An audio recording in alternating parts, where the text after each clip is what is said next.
Hey, what's going on, guys? So we finally got new data for Dragon Ball Xenoverse 2 Future Saga Chapter 4, and yeah, this is the kind of update people have been waiting on for a while.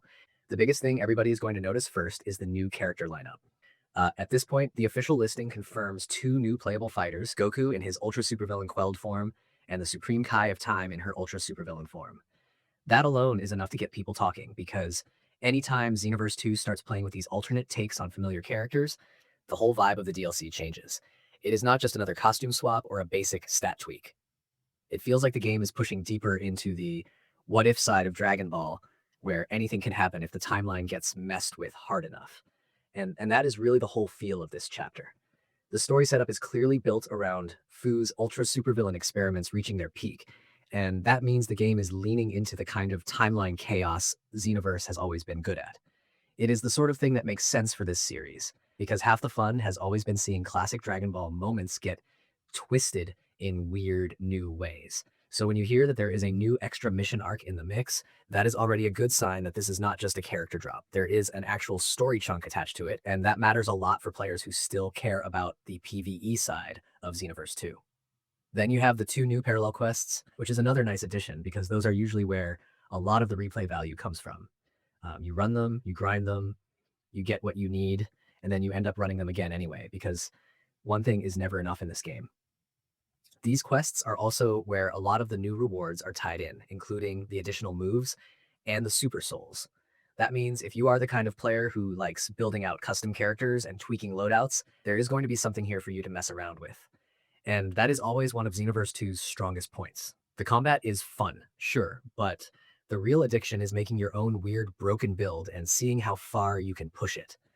The four new moves are a nice touch too, especially because one of them is an awoken skill. That is the kind of reward people usually pay attention to right away, because new transformations or power states can completely change how a character feels in battle.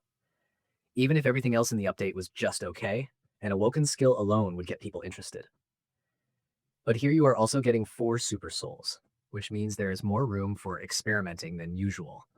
Some of those are probably going to be aimed at the new characters, and some of them are going to be useful for custom avatars, raids, and the usual high-level nonsense people like to run in this game.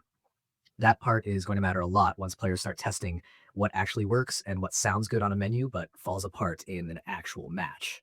There is also a level cap increase, and that is one of those things that sounds simple until you remember how much time players spend optimizing around the cap.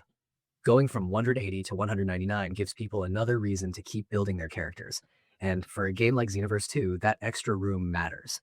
It means more progression, more testing, and more excuses to jump back into old content just to squeeze out a little more power. That kind of change might not sound exciting to somebody who is only casually watching, but for the people who are still deep in this game, it is a big deal. Now, the cosmetic side is also looking pretty loaded.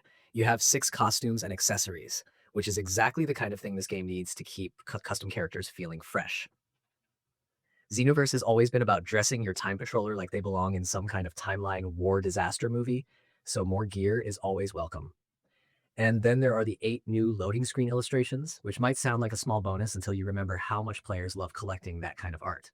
The game is also adding the Gallery of Time feature, so those illustrations are not just thrown in for decoration.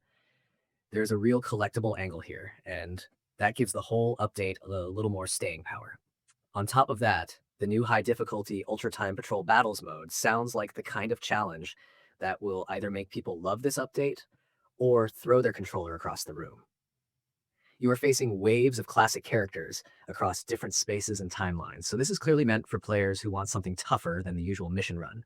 And the cool part is that this mode is tied directly into unlocking some of the new illustrations, which is a smart move. It gives the mode a purpose beyond just bragging rights. You are not only doing it because it is hard, you are doing it because there is something real waiting at the end. So when you add everything together, this chapter feels like a proper send-off.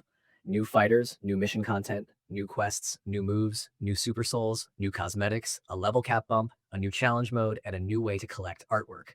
That is a pretty solid package, especially for a game that has already been supported for so long. It feels like Xenoverse 2 is still finding ways to stay alive by giving players one more reason to come back, and this update is doing exactly that.